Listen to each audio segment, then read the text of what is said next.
In the meantime here, let's bring into the conversation our friend there at Fox News Radio, reporter Ryan Schmelz, to talk about all of this. He joins me. Ryan, good to see you. A happy Friday here. So I just want to kind of outline some of these budget line items for both non-defense discretionary spending and defense discretionary spending. The Wall Street Journal says this budget proposal by the president would increase funding for military spending by 13%. And appropriations for DHS by nearly 65%, though.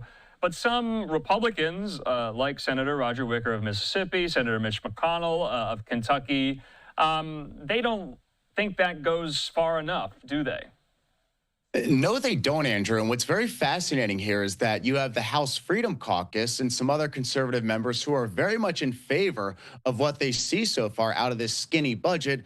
But then you have more of the traditional Republicans and the old guard, like Roger Wicker, the chairman of the Armed Services Committee, Mitch McConnell. Then you also have Susan Collins, the chair of the Appropriations Committee, who are all very concerned about what they're seeing so far. And what they don't like about this is that you see the overall defense spending number there at about $892 billion.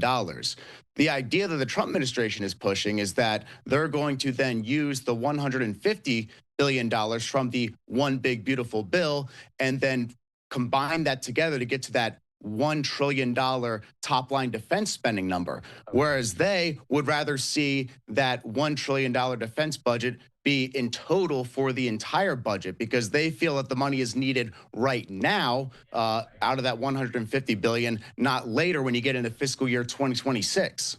So speaking of Roger Wicker, he said this in a statement, and Mitch McConnell as well, shredding Trump's defense money request. McConnell saying it is peculiar how much time the president's advisors spend talking about restoring peace through strength, given how apparently unwilling they've been to invest accordingly in the national defense. McConnell also went on to say a little bit more, I have it here, that essentially presidential budget requests are just that, Ryan, requests. I was kind of describing this as a wish list of items from the president. Is that accurate?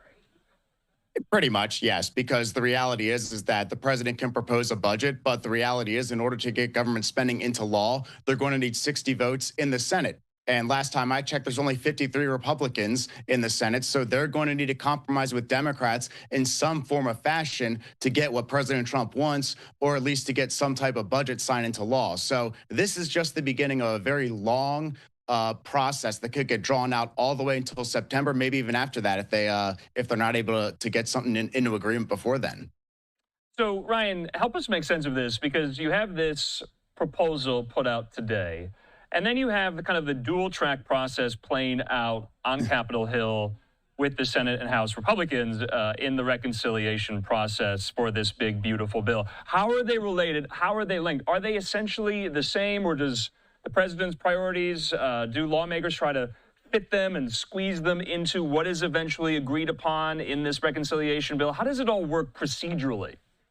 Right. So this is the fiscal year 2026 budget. So it is a pretty different process from the budget reconciliation process or the One Big Beautiful Bill. Essentially, the reconciliation process is more of a policy bill. So yes, there is funding in there. They have $150 billion for the military. They've got border security funding in there as well. But then that's going to also deal with a lot of tax policy as well as some spending cuts there as well. So you're going to see debates going on about taxes. Obviously, President Trump wants the Trump tax cuts to be extended. He also has a pretty big wish list of other tax items there as well. You think about no taxes on tips, no tax on overtime, SALT, which is probably the biggest one that's being debated right now on Capitol Hill. But then you also have the spending cuts, and that's the other big task here for House Republicans and Senate Republicans to figure out. How do you get $1.5 to $2 trillion in spending cuts that can still pass and isn't going to turn off other Republicans because they're afraid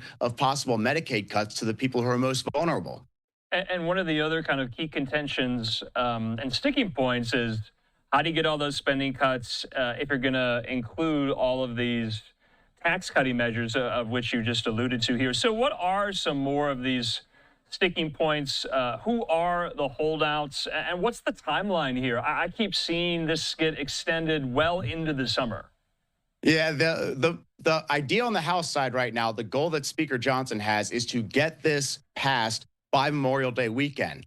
It's possible, but it's a Herculean task to pull off. Now, some of the big sticking points. Right now, you have a number of Republicans from New York, California, New Jersey. They're blue states. They're states that have what's called the state and local tax deduction. They want to see the state and local tax deduction cap raised in order for them to support this bill.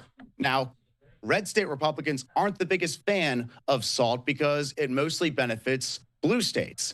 So it doesn't really have much of an impact on their constituents. So that's probably one of the big holdups right here. And especially when you talk about $4.5 trillion in tax cuts over 10 years, it sounds like a lot of money, but that gets dried up very quickly.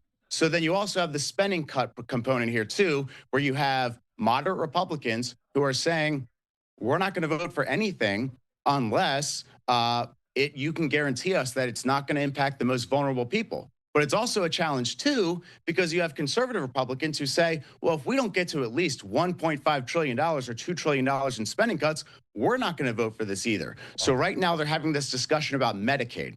Medicaid's the big kicker here because the thought is you can't get to 1.5 trillion unless you reform that program in some capacity. So what they're talking about right now is work requirements, expanding work requirements, and you also have discussions about just rooting out waste, fraud, and abuse and seeing how much money you can save that way.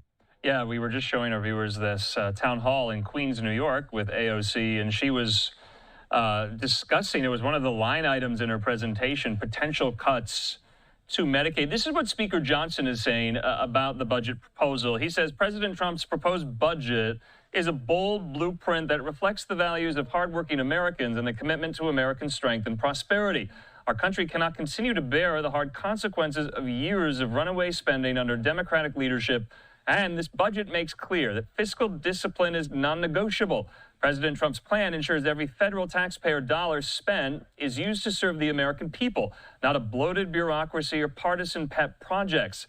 He says House Republicans stand ready to work alongside President Trump to implement a responsible budget that puts America first. This budget also reflects the critical role that one big, beautiful bill will play in securing our border and strengthening our national security. This proposal promises the American people that their government is finally listening, leading with common sense, and restoring the principles of good governance here. You know, Ryan, we just passed this kind of artificial benchmark for any presidency, the 100-day mark here.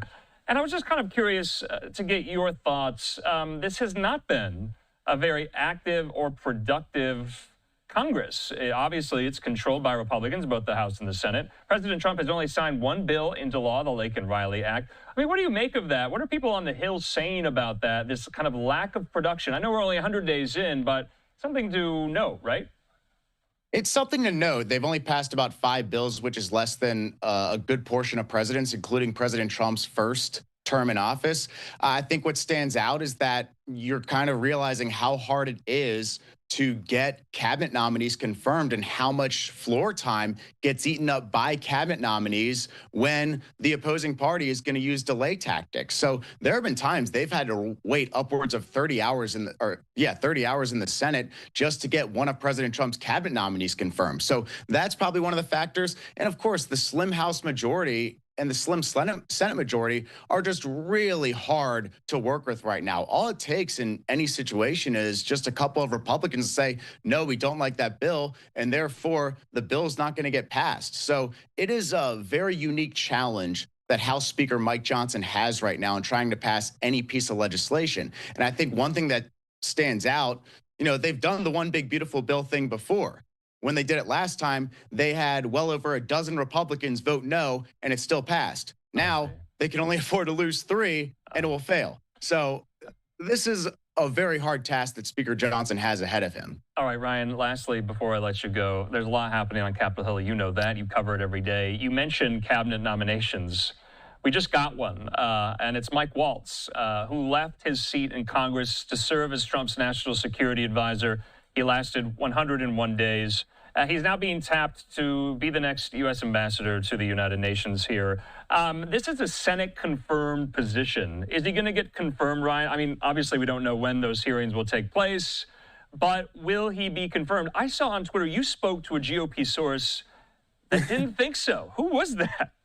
Well, I'm not going to reveal who that source was, Andrew. You know better than that. But yes, the source pretty much said they do not think that Michael Waltz is going to get confirmed. They believe this was a way for Donald Trump to get him out the door without taking a loss. And this source's words were the Senate is going to kill him.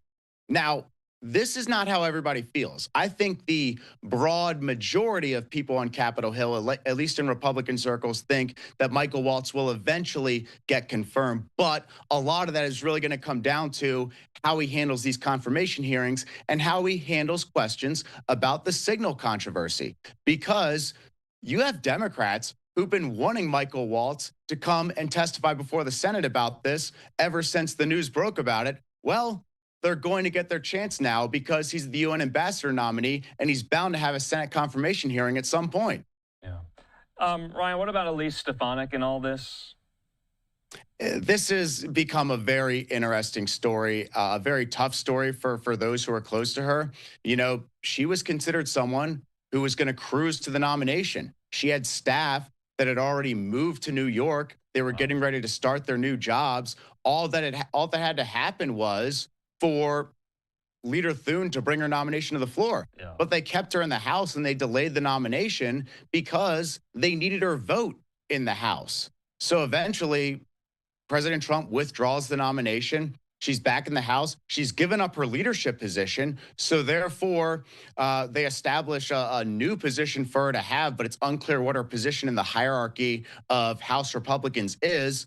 So now you've seen the situation where she pretty much called Speaker Johnson out on social media, accused him in many ways of lying. Wow. And it just seems like her chances of running for governor have gotten a whole lot higher now because of this situation with Michael Waltz, where he left the House. He got to go to the Trump administration. Now he gets to take her job, all because she was being a good team player. Right. It's a tough situation for sure.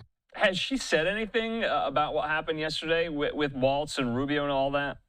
I've not heard anything. I think she's been pretty quiet. She's put out a couple statements, but they have nothing to do with Michael Waltz. So yes, this is a very curious situation that Elise Stefanik is in, and we're definitely going to be watching for it for sure. All right, Ryan Schmelz there, live for us on Capitol Hill. Ryan, that was a marathon. We can't thank you enough. Have a good weekend.